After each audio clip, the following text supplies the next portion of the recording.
Splice Sounds has over 4 million samples in it right now, and I promise you 90% of people use it right now are only touching about 10% of what it actually does.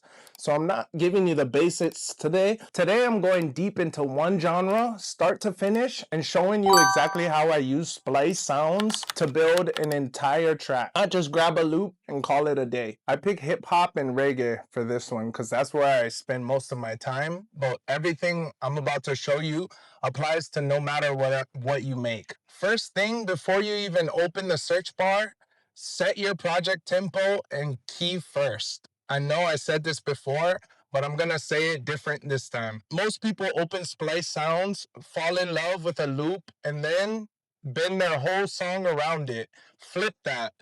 Decide your tempo, decide your key, and now Splice Sounds becomes a tool that serves your song instead of a slot machine. You're just pulling the lever and hoping something sounds good. Once that's locked, here's problem one.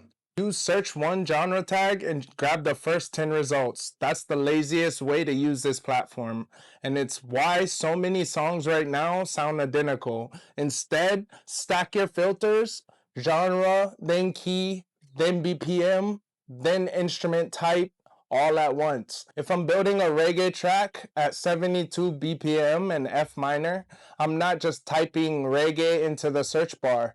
I'm filtering piano, F minor, 70 to 75 BPM, and now I'm looking at maybe 30 results instead of 30,000. That's the difference between browsing for an hour and finding your foundation loop in 5 minutes. Problem two, once you've got that foundation loop, don't build your whole track around one pack. This is huge, and almost nobody talks about it. Splice Sounds is organized by pack, meaning one producer or label uploaded a whole batch of sounds that were designed to go together. If you build your entire beat using only one pack, your beat sound exactly like a demo reel for that pack, because that's literally what it is.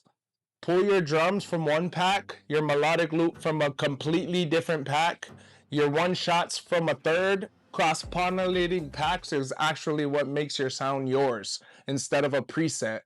Problem three, layering your low end properly. This is where reggae or hip hop specifically live or die. Most people grab one bass loop and think they're done.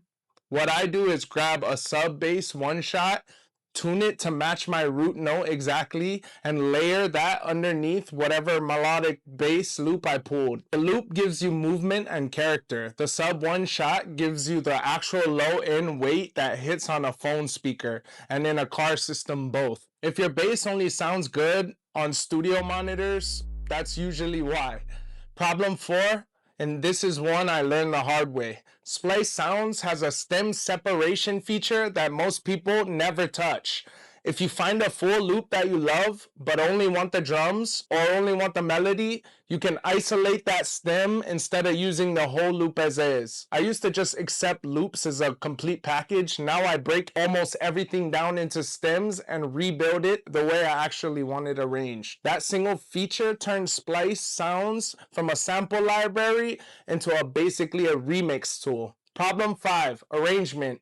This is the part nobody teaches, and it's the actual reason a lot of beats made from Splice sounds feel like a loop on repeat instead of a real song. Here's what I do. I take my main loop and I mute one element every 8 bars, drop the melody out for 8 bars, bring back the just drums and bass, then drop the drums out for 4 bars and let the melody breathe alone. You are creating movement using subtraction, not addition. This is the single biggest thing that separates a beat that sounds like background music from one that actually holds someone's attention for 3 minutes. Problem 6, transitions between sections. Splice Sounds has an entire category of sounds called an effects and transition, risers, impacts, white noise sweeps, vinyl crackle, swells.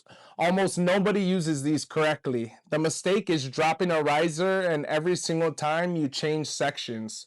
which makes your whole track sound like a DJ drop instead of like a song. Use them maybe twice in a 3-minute track. Once going into your hook, maybe once coming out of a bridge. Restraint here is what makes it sound intentional instead of like you just discovered the effects folder. Problem 7, and this is specific for reggae and hip hop, but it matters everywhere. Texture layers. Splice Sounds has ambient categories: vinyl noise, tapist, tone. Grab one of these and put it under your whole entire track at a low volume, very audible. This is what makes a beat feel warm and alive instead of sterile and quantized. It's the difference between a beat that sounds like it came out of a plugin and one that sounds like it was recorded in a room. Problem 8, melody variation. If you loop the exact same 4-bar melody for a full 3-minute song, it gets boring no matter how good the loop is. Inside Splice Sounds, search for a similar sound to your main melodic loop and use that similar version as your second half variation instead of repeating the exact same loop. Same energy, same key, slightly different melody. Your listener's brain stays engaged because something changed, even if they can't consciously identify what. Problem 9, and this ties back to something I mentioned back in episode 1.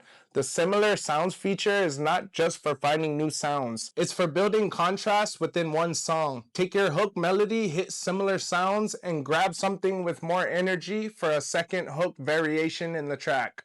You've built an arc into your song using 2 versions of the essentially same idea. Problem 10, and this is the one I wish somebody told me 2 years ago. Splice Sounds updates their catalog constantly, and there's a way to search by newest uploads within your filtered search. Most producers only sort by relevance or popularity, which means you're always hearing the same sounds everyone else already used 6 months ago. Sort by newest within your genre and key filters, and you're pulling from stuff that hasn't been used in 1,000 other YouTube tutorials yet. Let me answer a few things people constantly ask me about Splice Sounds specifically, because these come up in my comments every time I post about this. Does Splice Sounds work if I don't use Ableton? Yes, it works inside any DAW.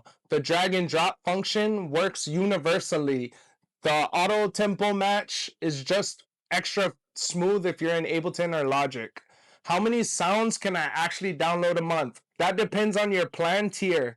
So check what you're on before you build a whole session around a sound you might not have room to download that month. Are Splice Sounds tracked for copyright on platforms like YouTube? No, that's the entire point of the licensing. Anything downloaded through Splice Sounds is cleared for you to use, monetize, and release without a copyright claim coming back on you later.